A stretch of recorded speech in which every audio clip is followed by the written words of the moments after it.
The final seat in the NASCAR Cup Series has been filled for 2025, plus Dale Jr.'s big Daytona announcement is here. Welcome back into the Breaking Bob channel. Hope y'all are doing well this week. If you're new here, as always, hit that subscribe button. I'm always talking racing and NASCAR on a daily basis here. But without further ado, let's jump right into it, because if you missed it yesterday, it was announced that CW, their NASCAR Xfinity coverage, has their broadcast booth set for 2025. Of course, we already knew Adam Alexander will be the lead broadcaster, play-by-play, but Jamie McMurray and Parker Kligerman will be joining Alexander full-time in the booth for 2025. Absolute cinema. I love this team that they put together for the CW. I already touched on Adam Alexander and his play-by-play abilities a few videos ago. Check that out if you missed it. But for Jamie McMurray and Parker Kligerman in the booth as well, young, fresh, dynamic look for the Xfinity lineup in 2025.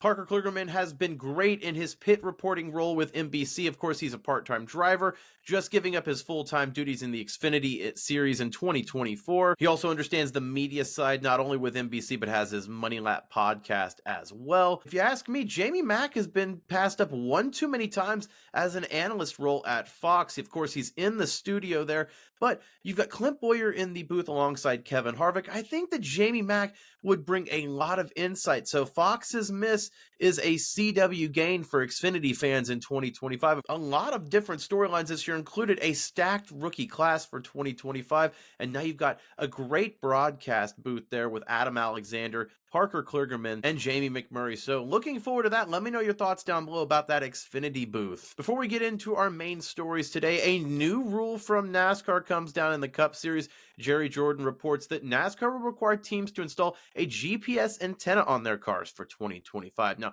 these vehicles will have antennas in the right rear window you can see in the picture below. Basically, you'll be able to track each car like it's a New York City marathoner, I guess. I do like that they're adding more data and innovation into these cars. Now, let's make it available to the fans and to the public. Each team gets the results from each other on track each week, so you might as well let the fans have this as well. Make it on the NASCAR app or something like that, where you have the track on the screen, and then you have each driver's GPS data points, especially on tracks like road courses. I think that would be very valuable for the fan experience. Just something to add to the experience as a fan or a viewer at home. I did think that was notable. Let's move on, though, because our final driver full-time seat has been filled in the Cup Series for 2025. Now, it has been rumored for a long time, but it's finally been confirmed by the team.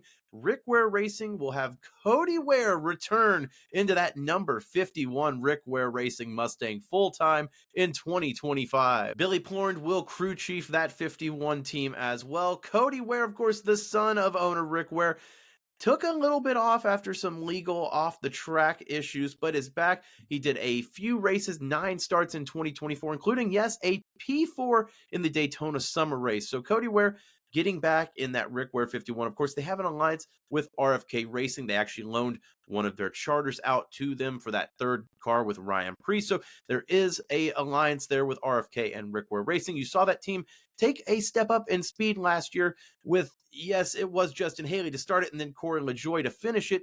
But I thought that team did show improvements there. And I thought that alliance showed for sure they weren't just completely backstopping in the back of the field there. They showed real signs of being a top 25 car at times. That being said, with today's news, that pretty much means Corey LaJoie, yeah, he's not going to be in the Cup Series full-time in 2025. Now, if you ask me, I don't think this is quite an upgrade, putting Cody Ware in there for Corey LaJoie. I know Corey LaJoie gets a hard dishing from fans a lot of times.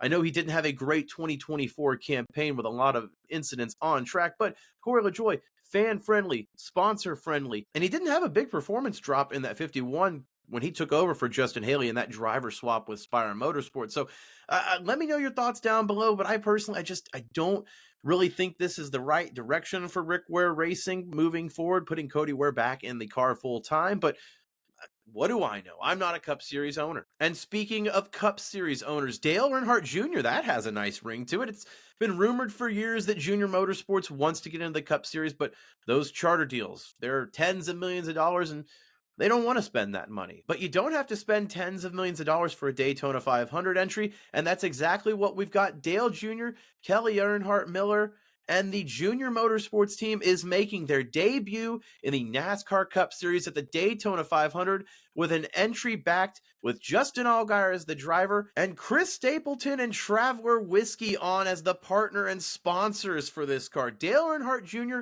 and Chris Stapleton with an entry in the Daytona 500. I guess they heard that Tom Brady and Jimmy Johnson were partnering for the Indy 500 a few days ago and said, we've got to one-up them. We got to throw out there for Daytona. Now, in all seriousness, this partnership actually came with Rick Hendrick brokering the deal because why not, of course. That number 40 Traveler Whiskey Chevrolet has been a long time coming for Junior fans as they'll be in the Cup Series for a one-off race. They don't have any plans to continue, at least for the foreseeable future, at the Cup Series level. This will be a one-off event. But Dale Jr. was very excited. Quote, I shared with Rick that for a very long time I had a dream at one time in my life of entering the Daytona 500 as a car owner. Rick presented the opportunity to connect with Chris and his team, and they were interested in marketing in our sport, and Rick knew I was wanting to fulfill this opportunity. It was like two people that wanted the same thing. And Chris Stapleton, the world-famous musician, added, quote, we had this whiskey, and I always have pie-in-the-sky dreams of things to do, and we knocked on the door a little bit. If I'm being 100% honest, I just thought it would be cool to see whiskey on a car. And he brought up Dale Jr., and I was like, why wouldn't we do that if we can? This is a lot of my audience for both whiskey and country music and what Earnhardt does in auto racing. Two very notable names, Dale Jr., of course, with race fans, very, very popular, not only on track but off track with his Dirty Mo Media world, as well as Chris Stapleton, world-renowned musician. Doesn't get any better than Chris Stapleton. You see him on the Monday Night Football intros every single week on ESPN. As far as the actual on-track thing, because we still care about the performance here, this is an open entry, of course, the number 40 Traveler Whiskey Chevrolet. Justin Allgaier will be the driver, of course. Greg Ives will be the crew chief, former Hendrick Motorsports crew chief Greg Ives. And Justin Allgaier, Junior Motorsports Xfinity veteran, he did have a Cup Series start last year for Kyle Larson in the Coca-Cola 600 and did very well in that number 5 Hendrick Motorsports McLaren scheme looking Chevrolet. So I love this. I love the partnership here. I love seeing more big names like Chris Stapleton, Tom Brady getting into motorsports, even if it's one-off partnerships.